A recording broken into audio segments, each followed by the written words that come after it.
Good day viewers and welcome back to a brand new episode of C24/7. Chocolate Group recently had an inauguration of a new port which they named as Angre port.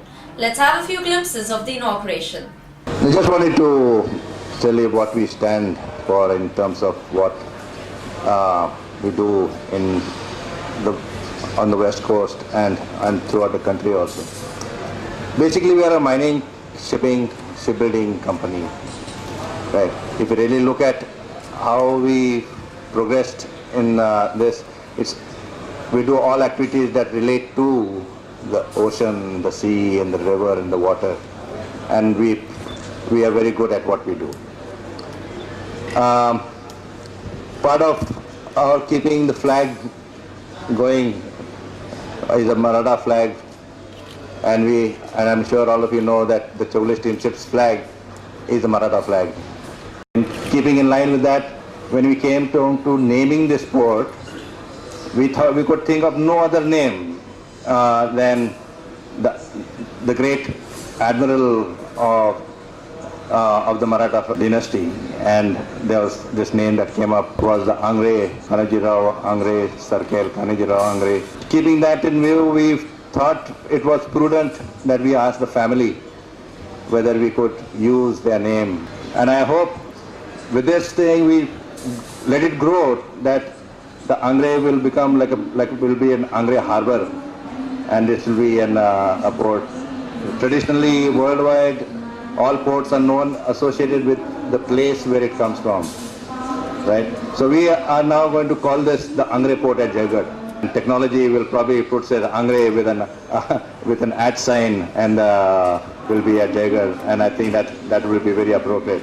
And we thank you, sir, for allowing us to use the Angre name for our port. And so philosophy-wise, what we think was, we've been in this area for many years.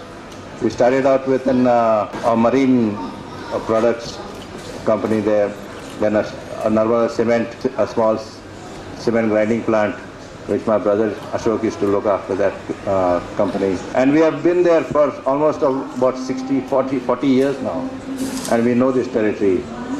What we need to do is we must make sure that we let this activity grow and it will help in growing in this territory. Emphasis is still the nice words of green.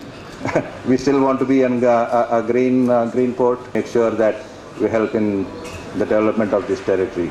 That's, in a small sense, is our philosophy for this. Welcome you all in the Saugule Pavilion. Thank Mr. Saugule and Saugule Group for naming this port after my forefather, great Kanoji Angre, who contributed his services towards the nation with his foresight for coastal security, which is a prime concern today also, after 300 years. He's made it a point to keep this coast, western coast, Konkan coast, free from all the European countries, the nations who are much superior in their naval armada, free from all the encumbrances. Today we think that naval technology or vessel development on all these things are a new technology, and we are a developing nation. But we have a history of more than 2,600 years. Maratha Army, Maratha Navy, and the first person who built the power on the west coast of India. The equidistance or half distance between these two places, and there is no major port in between, either breakwater or they have to have some other protective measure to protect itself from the southwest monsoon. But in case of Jaigarh, there is a land mass which protects the site, and this can be used as all-season port. The port will have the key length of 900 meters, that is, there is a finger jetty of 450 meters, of which 350 meters will be built in the first phase and then 100 meters will be extended further. There will be 4 vessels which can be berthed at a time, and the port will handle dry cargo, it will also handle containers, and a liquid cargo. At first stage, the depth of the channel will be 10 meters, which will enable us to get in about say 40 to 45,000 ton vessels. And at second stage, we propose to further deepen the draft to 13 meters. The commodities which we are targeting, or what we feel there is a potential from the interior of Jaigarh side, and for the afloat repairs there is a provision for taking at least 2 to 3 more vessels. The ships which will be taken for the repairs here are going to be up to 10,000 deadweight. Well, that was all about Angre Port. Moving on. Recently, we were in conversation with Mr. Warwick Norman, CEO of RideShip. RideShip, an Australian-based company since 2001, has grown from wetting close to 3,000 vessels a year to now completing close to 30,000 wets each year for over 200 client organizations worldwide. Let's hear what Mr. Warwick have to tell us more about RideShip.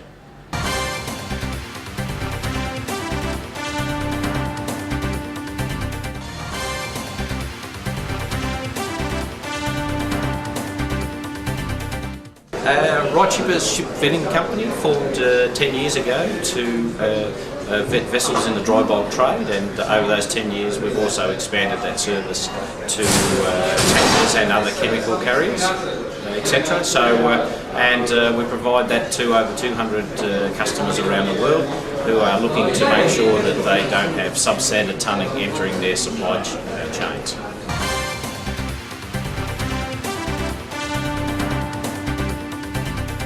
Well, of course, the Indian market is increasing for freight, as a large importer of energy to drive the development, and also as an exporter of minerals to the world. So we see opportunities to do that. There's also been a number of pronouncements around improving the tonnage entering Indian waters, and we think that we have a product that is well suited to that. With our environmental rating, that will also help attract green ships to carry Indian cargoes and meet some of the Indian sustainability targets.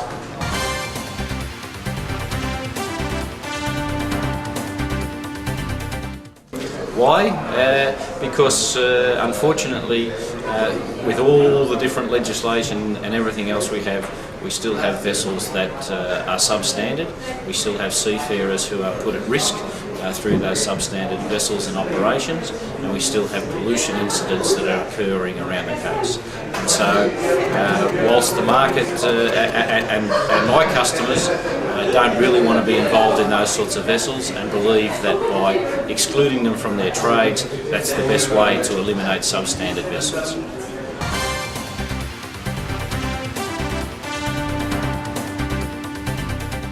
Our seafarers we're really here to help you. Those vessels that operate well and in compliance, then they're given a green tick, if you like, and we don't have to concern them. And hopefully for their operators and owners, that means a better return for them and a more sustainable return for them. And for the seafarers, hopefully that then relates to a more sustainable outcome for them. We're trying to improve standards, we're trying to lift the standards in the traditional dry bulk trade to try and improve the seafarer's life.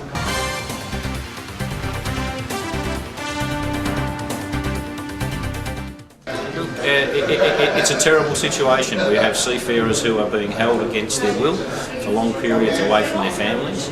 And encourage all the different participants in the industry to get behind the industry and try and solve the problem.